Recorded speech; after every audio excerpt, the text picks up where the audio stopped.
and welcome to episode 117 of our podcast. My name is Chris McNutt, and I'm part of the progressive education nonprofit Human Restoration Project. Before we get started, I wanted to let you know that this is brought to you by our supporters, three of whom are Norman DeLisle Jr., John White, and Jennifer Mann. Thank you for your ongoing support. You can learn more about the Human Restoration Project on our website, humanrestorationproject.org, or find us on Twitter, Instagram, or Facebook. On today's podcast, we're talking about PragerU, the infamous and growing conservative nonprofit that's probably best known for its YouTube channel with recent uploads that I just found, like why I sued my daughter's woke school, or what kinds of shows is PBS making now, and my personal favorite, teachers are training Marxist revolutionaries, which on its face, it's kind of a silly thing to talk about, but this channel receives billions of views every year, and it's a stronghold of conservative leaders and talking points. To help us make sense of PragerU, as well as understand what its goals and objectives are, we're joined by Rob Dickinson and Tom Cowan from the University of Sussex. Rob and Tom both have backgrounds in international relations and global policy, and together founded the Frames Project in 2020 to analyze contemporary far-right propaganda in the United States, with a specific focus now on PragerU. This project is essentially the first of its kind because there virtually is no coverage of PragerU in academic circles. So thank you, Rob and Tom, for joining us today. Thank you for having me here. Awesome. So the first question I want to start with really is just like, why are you doing this? One, because it is the kind of the first of its kind. So like, why start there? Why is it important? But also it's especially interesting because you're not in the States, and PragerU is a very like states focused thing. So why do PragerU? Yeah, I mean, I've never actually come across a PragerU advert on YouTube, which is, as a Brit, I don't think much beyond the norm, but Rob is, like yourself, an American, and Rob gets bombarded with PragerU adverts on YouTube. The main reason that we're doing what we're doing is because PragerU sits in that really, really interesting sort of grey area between the mainstream and the far right. And a lot of the attention, a lot of the scholarly attention, media attention is almost entirely devoted to like the far right, the far right end of the spectrum. And then obviously you have a huge amount of media money on mainstream projects as well. There's not that much on where they intersect, and PragerU is a big part of that intersection. And then you alluded to it a little bit in your intro, right? They've had billions of views. Their advertising budget is in the millions. And I can't really think of many other things that have had billions upon billions of views that academics haven't really got their teeth into yet. And yet here we are with PragerU, and no one in academia talking about it. Yeah, when we first started in 2020, the idea came about because I get, like Tom mentioned, just bombarded with YouTube ads for a variety of just far-right garbage. Right now, it's the Daily Wire. I get tons of Daily Wire content as ads. And I approached Tom because we're working on similar areas for our PhDs in kind of the time frame just before PragerU. Well, I guess as PragerU rose to prominence. And we were going to start off with a paper about YouTube and advertising algorithms, but then quickly realized there's so little written about it that we have to build our own literary body to work off of. We had picked PragerU as a case study because it's so big and has so much funding. But then we realized no one had written anything about PragerU. So for more selfish reasons, as early academics, they're easy papers to write because if no one's written about it, proving your originality is really easy. Sure. Why do you think it is that no one is studying just YouTube in general, considering that, I mean, it's a platform that's been around for at least a decade as like mainstream? Yeah. So I think a couple of things. We like to work with text, like academics in general, find text much easier to parse. particularly small chunks of text. Like Twitter, as I'm sure you know, is like the darling network for academic research. I mean, being slightly hypocritical here, my thesis uses Twitter data, so I am guilty as charged as preferring Twitter. By comparison, YouTube, while they do have obviously a massive and often awful comment section, the bulk of the videos, the reason that we're all there, the reason that YouTube is one of, if not the most visited website on the planet, the reason that people spend about 4 or 5 times as long on YouTube every visit than they do Facebook, Twitter, is because of the videos. And videos are just much harder to work with, particularly on the sort of scale that you need to be able to work with to understand how the right in the US and across the world are manipulating and engaging with algorithms to spread their message.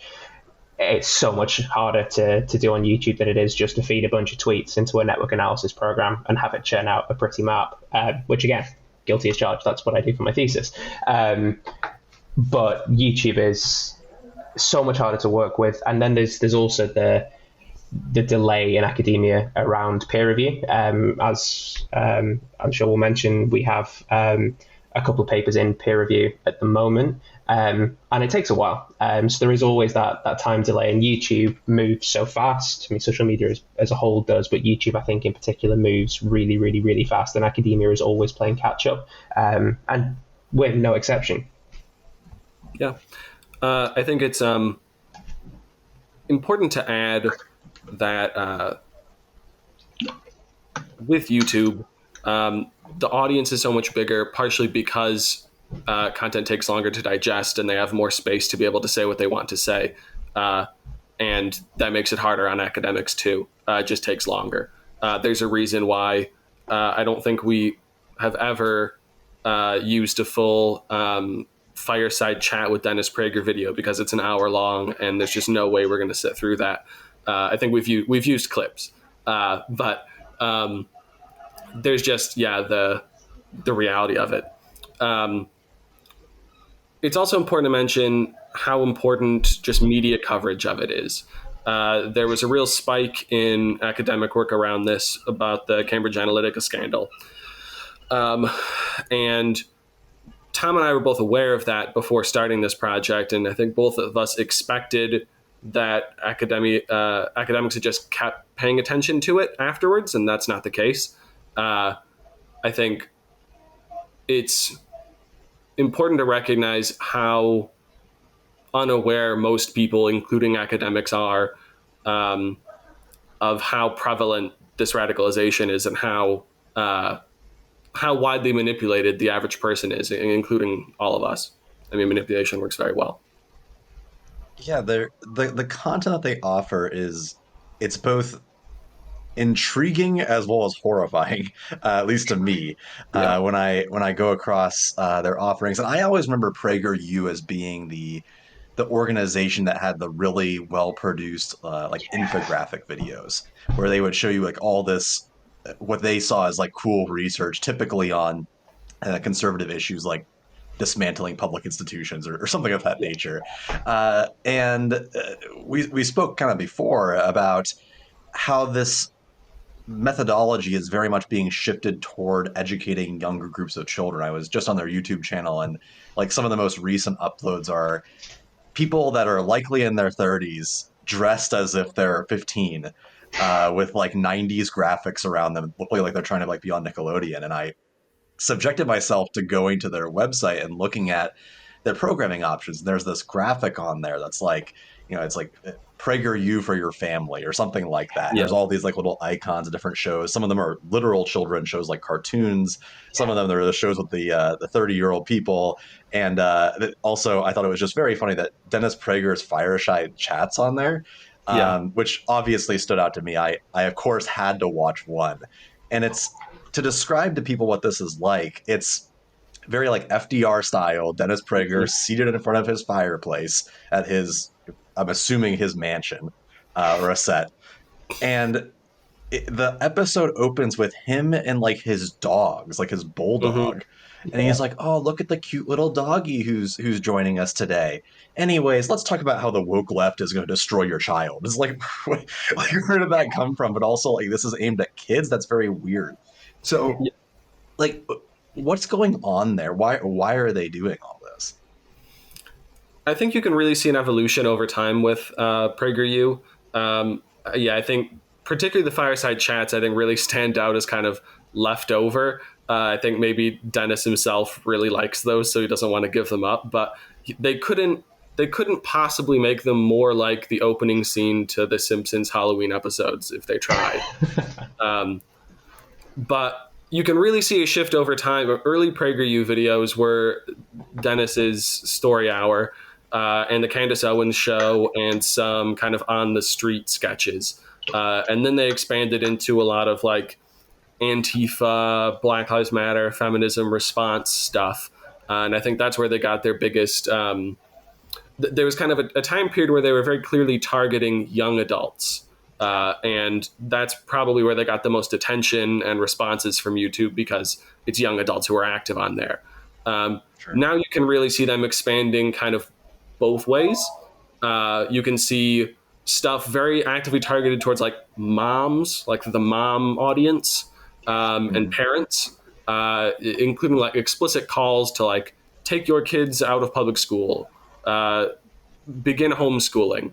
And then you can see on the other end, it's I think started with bringing Will Witt and Amala on as like influencers for the Gen Z crowd. But then, yeah, like you said, there's a lot of content that really seems like they're ripping off Nickelodeon. They've got like slimed videos where it's like a quiz show and you get goop thrown on you, and then they've got just direct cartoons. So I think they've done quite an effective job now of getting a bit less attention because they're not targeting young adults anymore. Because now they're targeting parents and children. Yeah. What's the so I think that it's almost inherently obvious what the concern is here for educators, given that it seems as if the end goal of this is to unmake and dismantle public education, as well as, frankly, make it dangerous for many youth to be in the classroom if they are part of the LGBT community. Mhm. Honestly, even at this point, if they're not white, with some of the conversations that are occurring here. But is there a direct connection in any way? Like the folks that are running PragerU, that are working with PragerU, that are funding PragerU, what is their goal for education? What is the grand project beyond just making, YouTube money? Um, I mean, I think that's a really difficult question because we've got to then try and read in motives, which, as particularly as someone from the UK, it's a little bit harder for me to do. But broadly speaking, there's obviously it's been part of the Republican Party's platform, the right wing in the US's platform, for years, decades, to starve the beast, to reduce any sort of public expenditure to nil or as close to nil as possible. And education, I think, is one of the few social programs in the States that is still like universal, ubiquitous. So it is a place where, yeah, a lot of federal money, a lot of tax dollars can be saved. But beyond that, I think, and this is definitely just speculating, and I'm probably reading a little bit too much into it with my historian's hat on. Historically, the people bankrolling PragerU, or the types of people bankrolling PragerU, like big business, they have been terrified of students and young people in education settings. This goes back, obviously, way back to the Red Scare. Richard Hofstadter in, I think, 1964 wrote about the paranoid style of the American right, and the focus even then was obsessively on what are kids learning, admittedly this time in universities rather than in specifically schools. The Powell memo, which was a memo to the Chamber of Commerce, written by, I think he was a Supreme Court Justice at the time, Powell Jr., who titled it An Attack on the American Free Enterprise System. And part of this was a response to the civil rights movement, to the uprisings in the student protests, the wave of activism in the 1960s. And one of the three planks that Powell identified as needing to be sort of brought round to the right-wing business way of thinking was education, and universities in particular. And in the memo, Powell explicitly calls for screening textbooks, managing the content of curricula. And it's out of the Powell memo and the movement that Powell sparks amongst the people that are funding PragerU, that you see the likes of the Heritage Foundation and the sort of the creation of a group of right-wing, a network of right-wing think tanks that even today still steer conversation. So for me, with that historian's cap on, I see PragerU as sort of not quite the logical next step, but not far off. This is very much in keeping with the tradition of trying to almost de-democratize education, because when education is democratized, you start to see protests like you saw in the 60s. And that is probably the only thing that scares capital and big business, is people taking matters into their own hands and educating themselves and getting on the streets and demanding change. Yeah, whenever they do studies about education and conservatism or leftism, the more educated people are, the less likely they are to be conservative, and conservatives are aware of that. It's the same reason why when PragerU presents itself as an educational institution, they're being misleading. It's an interesting point, and I think it's an interesting point. I think it connects well to the idea of, why at a more, I guess, micro level in the classroom, educators should be aware of the work that's going on here, because it's not just that PragerU is supplying, I guess, propaganda or educational resources from the right in a very specific way towards young people and towards moms, and really going towards family oriented content. But as you said earlier, they also market the hell out of their resources towards Mhm. all those groups. And if you are a young white man in especially the United States and you don't have YouTube Premium, you are probably getting PragerU ads every other time you log in. And it's part of that ecosystem too of like, I think like Tim Pool, Jimmy Dore, Ben Shapiro, Jordan Peterson. Yeah. Like they're all in that space of not only, and I say this in square quotes, educating people on issues, but also giving them talking points and propagandizing them toward a certain mode of thinking that doesn't involve any kind of critical thought. It's just repeating what you're told and then rejecting, typically with rage, towards those that you don't agree with. So, from a classroom teacher level, when you're looking at your research and considering what the takeaways are, why would just a typical teacher care? Why does any of this matter? I think the most obvious answer is that the teacher in the classroom next door might be playing PragerU videos for the kids. That's happened in many instances.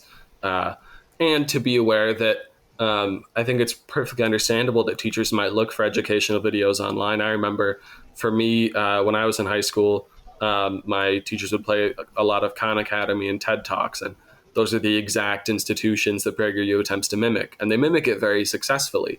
The videos look and sound like those other videos. So, yeah, make sure as teachers you're vetting the content you're showing, because it might not be as educational as it presents itself to be. I mean, the other thing is it's like super difficult to be a teacher. I teach a little bit at university, so I'm delivering seminars to undergrads, and we're overworked, underpaid, it can be quite liberating, I think, to stumble upon some resources that someone else has produced, and to be able to demonstrate them. But as Rob said, yeah, you absolutely need to be really, really conscious, really, really careful about the sorts of materials that you show in the classroom. It's yeah, it is a little bit scary how well they ape Khan Academy and TED Talks. I, like Rob, saw hundreds of TED Talks. I mean, he doesn't love a TED Talk, and when you get a PragerU video with the same sort of polish, with the infographics you mentioned, the sort of the pastel color scheme, the authoritative voice of this supposed expert who finishes every video with "I'm so and so from Prager University." If you're not aware of PragerU, then maybe that they do so well to sort of appropriate all the cultural capital they can from sources with real authority and pass it off as their authority. And just in general, you need to know who your competition is. I think that's a real shift with PragerU and kind of the contemporary push against public education. There's obviously still huge school board level opposition and trying to change the textbooks and change the content in schools. But there really seems to be a bigger push, and you can really see it in PragerU as well, to remove children from public school altogether, either to homeschool them or enroll them in charter schools or private religious schools.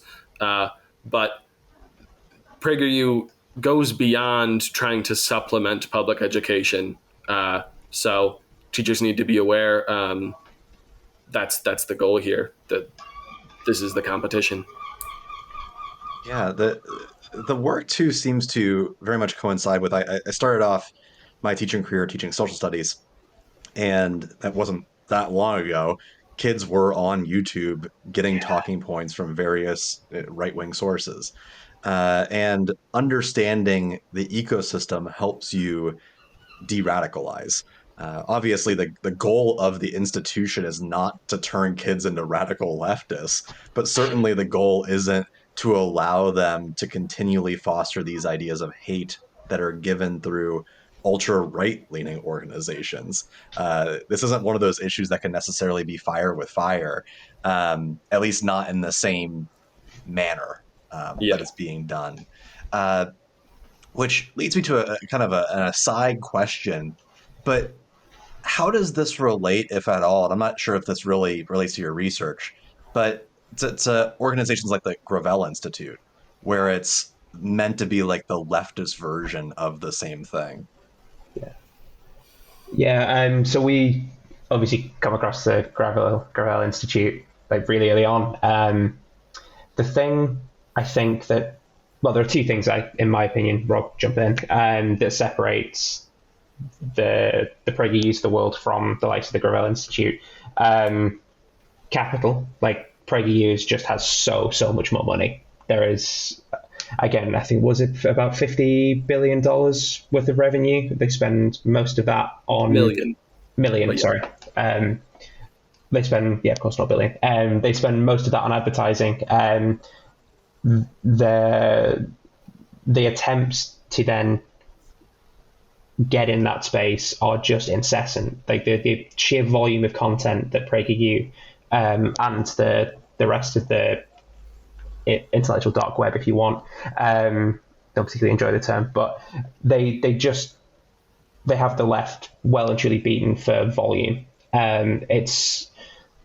You can go through the Gravel Institute's Twitter page and be done in maybe an hour or two. PragerU, you'll just keep scrolling and scrolling and scrolling, because they just put out so much more content than any competing left-leaning organization, much more than centrist organizations as well. And if you've got 6 billion viewers, even if you only convince a percentage point, that's still a huge number of people.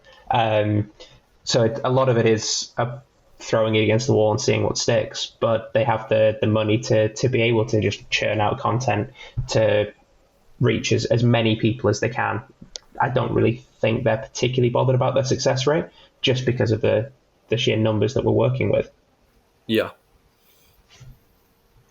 Yeah, that makes me then consider, as we're talking about this, shifting towards how do we combat against it. I'm sure the folks that are listening into this podcast are not like going to go on to PragerU and all of a sudden change their mind about any of these issues, but they are going to be concerned with, well, how do I even combat an organization that has that much funds, and for that matter, kind of aggressive supporters.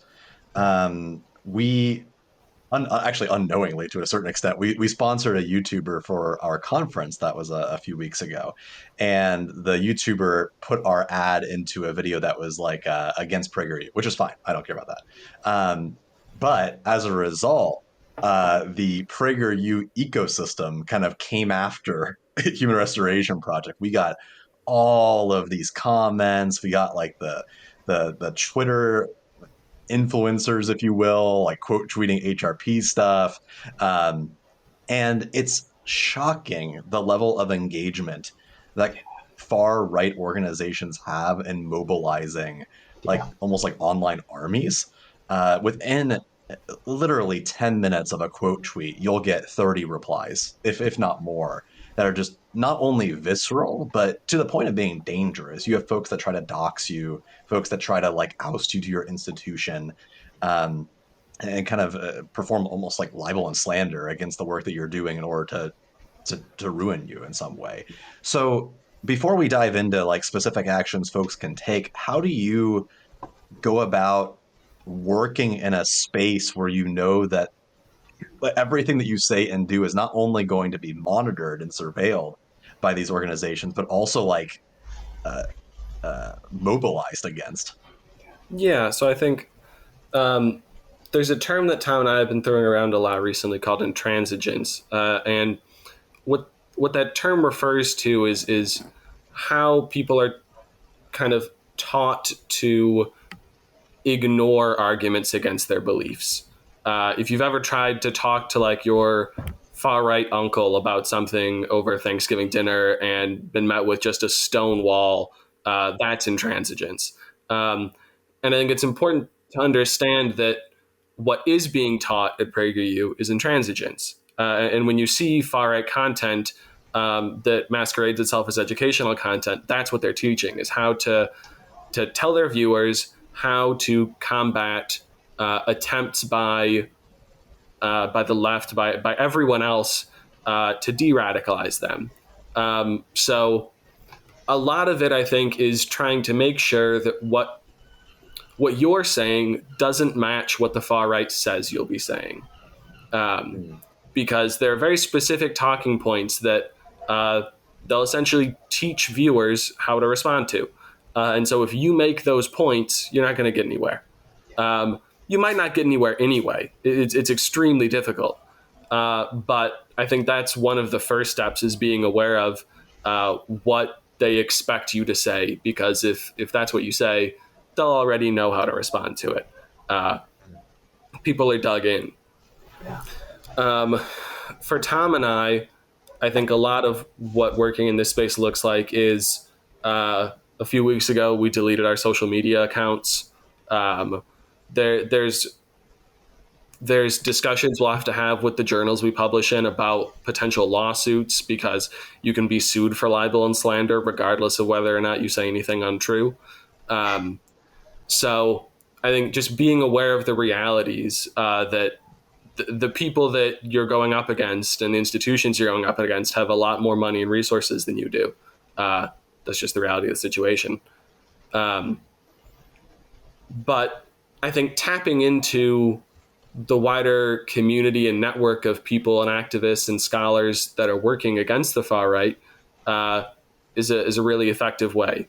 That YouTuber you mentioned, Zoe B, that's how we actually got in touch with you all. And that video that she made was talking about Tom and my research.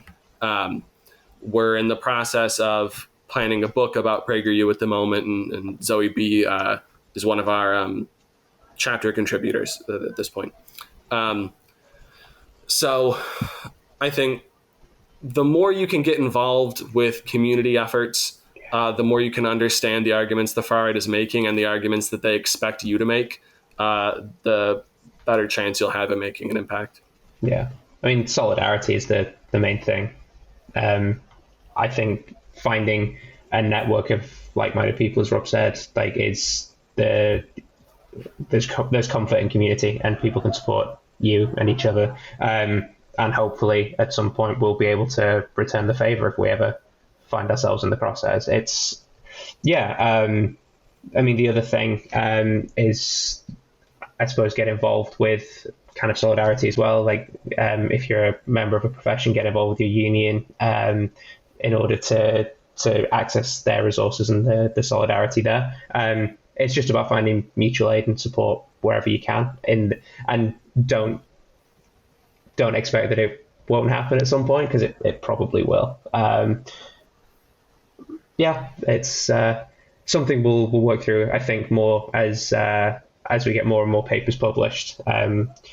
But it comes with the territory, as you say. We're dealing with people who can be mobilized very, very quickly. I mean, this isn't us like reading into what PragerU say. They come out and say that like this is how we want to get people with the sort of the wider, shorter, snappier, punchier 5-minute videos, and they actually describe it as a content funnel to funnel people in to get them fully locked into the ecosystem.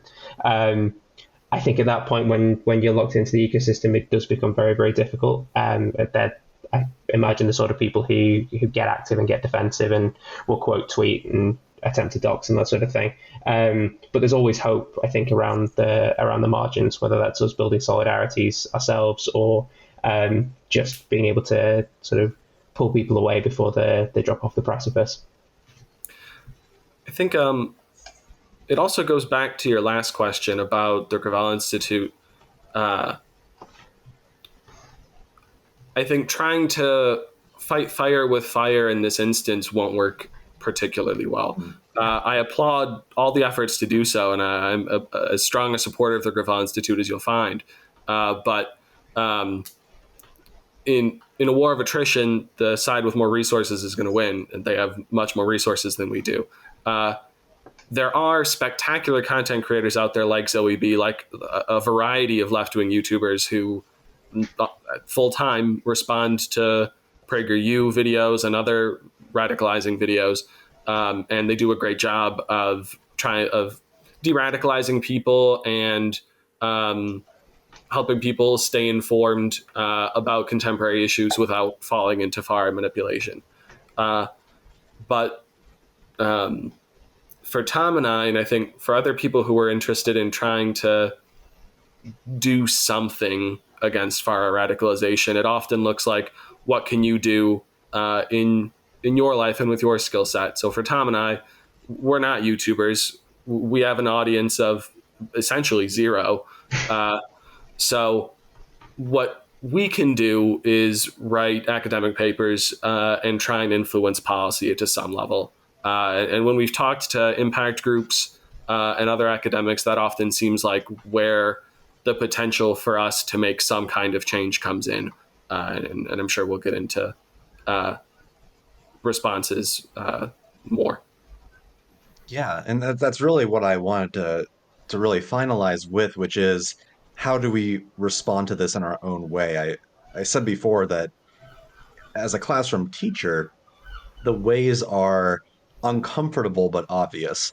If you are able to de-radicalize students by having transparent conversations with them about beliefs and allowing them to express their beliefs and talk about things like current events and politics in the classroom in a way that's not meant to radicalize them the other way, just mostly to get facts out there and talk about things. I remember students would bring up like crime statistics, for example, like very racist crime statistics, and then we had to go through like, well, no, like this is what the report actually says, and they can say whatever they want, but it's just getting the truth out there, and having a really holistic look at not only the content of your classroom, but all of these outside forces that are also influencing your classroom day after day. I taught social studies during 2016, and that was the worst year of teaching in my entire life, teaching government, because that just completely transformed the conversations in the classroom. And it was brutal, but kids would walk away from that room not being as extreme as they were before because of those interventions and having those conversations. Now, uh, I'm curious to hear in general what responses you think there should be, but I'm also curious about, do you think that folks should react online? Like, should folks be responding to these folks in online ecosystems like social media or YouTube comments or et cetera? Or is that just like fodder? Is that just stirring the horde? There's so much to say here. I'm hoping you can keep Tom and I on track about it. But I think the first thing to say, um, the reason that the far right has always been so strongly against public education, and the reason that uh, public education is so often cited by the right as somehow indoctrinating leftism into children. Uh, the reason for all of that is that high quality education is one of the most effective tools against radicalization. Um, Hmm. and if you already have some level of education or ability to be critical about the sources that you're gaining information from, you become much less vulnerable to manipulation, and that's why they're so against it. Um, yeah. Yeah, I Uh, think it's Go ahead, Tom. quite a lot about less combating like specific claims, as I mean Rob's already explained why that's a singularly bad idea because they'll just counterpunch.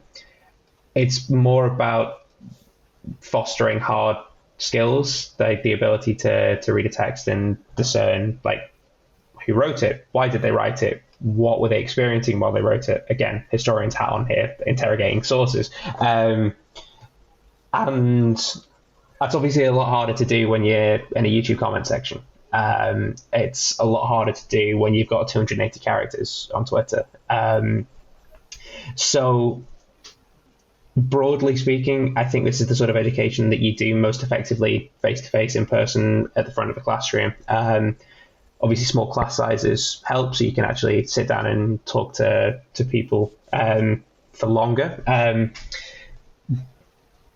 But then on the flip side, I suppose, sort of in a similar vein, one thing that the right has been able to do is essentially weaponize the Streisand effect, where someone will react to you, and then you'll get 10,000 people saying, "Ha! Look at these idiots on the right. They're making a stupid point that doesn't match up with the empirical fact." And then you just shared that with 10,000 people's networks, and maybe there's one or two people in there who will click on the original post and actually think, actually, this is right. So for that reason, I would probably caution against like engaging directly. Like, don't give people the oxygen of publicity. Sunlight isn't always the best disinfectant when you've got so many people that are viewing the content in the first place. Yeah.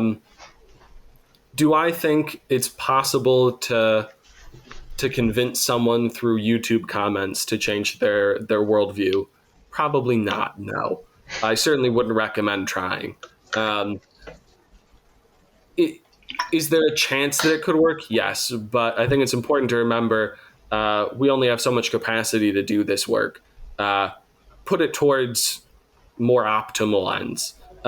Use your energy elsewhere. Whenever I see a million comments and retweets and like right-wing angry comments, I'm a little bolstered by it because it's activist energy going to waste for the most part. There's no doubt in my mind Tom and I will be on the receiving end of a lot of that at some point in the future. But instead of putting your efforts towards trying to de-radicalize someone via social media who you don't know, put your efforts towards making yourself more resilient against manipulation. I mean, it is everywhere. And the reason it's so effective is because our brains are really susceptible to it. Manipulation works because we're all susceptible. So be wary and try and get a better understanding of where your sources are coming from and where you get your information from.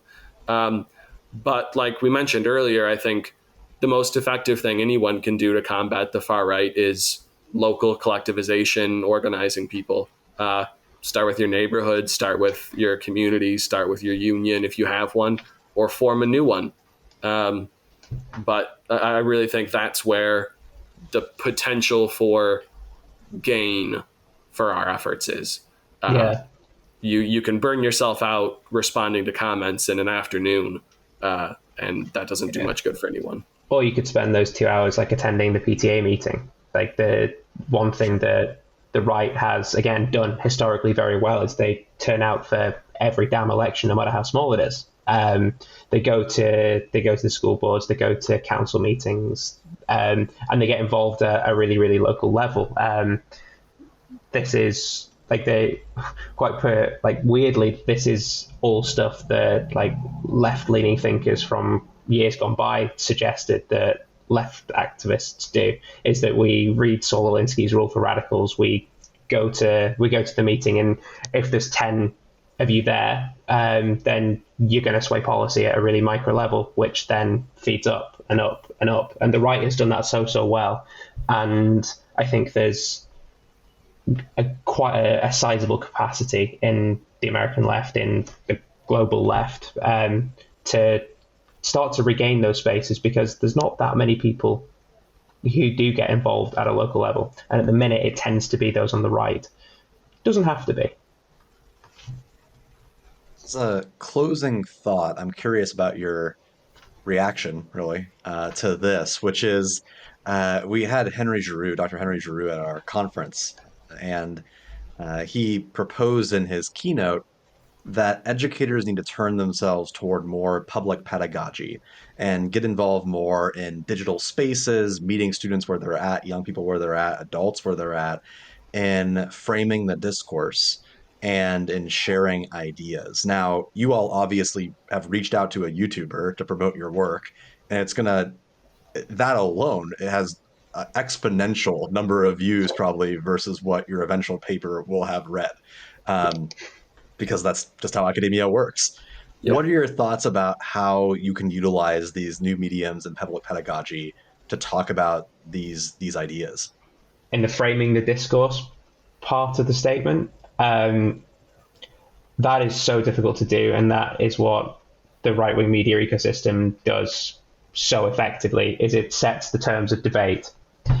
And the trick, I suppose, is to be able to get the right to come to you and fight and debate on your terms, rather than people on the left thinking, they're talking about critical race theory, we've got to defend critical race theory. They've picked the battleground because, I mean, they just come out and tweet it. They say there was a specific goal for promoting critical race theory specifically to undermine the faith in the public education system. Like, that's, again, it's not analysis. They just come out and say it. Yeah.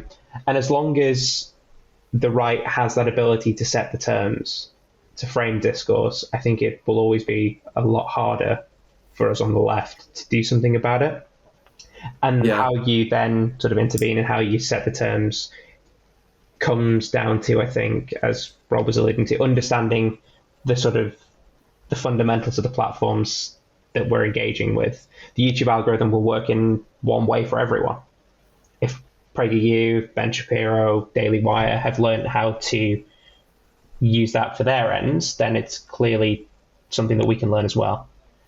And if we can do that, then and sort of get there half a second quicker, get there one above the right on the YouTube recommended videos list, then we've got a much greater chance of preventing people from becoming radicalized in the first instance. And it's important to remember that when you're thinking about these systems, even social media and the way that new media operates, these are systems that have been set up and structured by the right. There's a reason that all social media companies today are for-profit corporations. So to a certain extent, they have a structural advantage. And they're going to continue to have that advantage as long as the policy stays the way it is. So part of the unfortunate, difficult answer to questions about what we can do is policy change.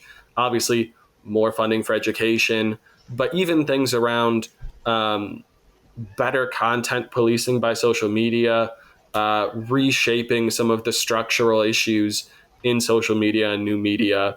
As much as that happens, uh, the more it happens, the better we'll be in a position to combat fire radicalization. Yeah, for sure. Thank you so much, guys. I think this is a conversation that's needed now more than ever because this growth of radicalization online and use of social media by ultra right wing institutions is not going to go away. It's only going to become more and more prevalent at the current rate. So I think that Yeah. this work is needed now more than ever. Is there outside of watching the Zoe B video that's covering your work, is there any other place that you would turn folks towards to learn more? Yeah, we've got a blog post coming out with you all in a couple weeks. Our academic papers, if you feel like reading them, will eventually become available. At some point, it takes incredibly long to get through the publishing process. Uh, and if you happen to be listening to this 3 or 4 years down the line, we'll have a book available about PragerU too. Uh, Awesome. Awesome. Thank you so much, Rob and Tom. It's been fantastic. Look forward to talking to you more soon. Thank you for Thanks. having us.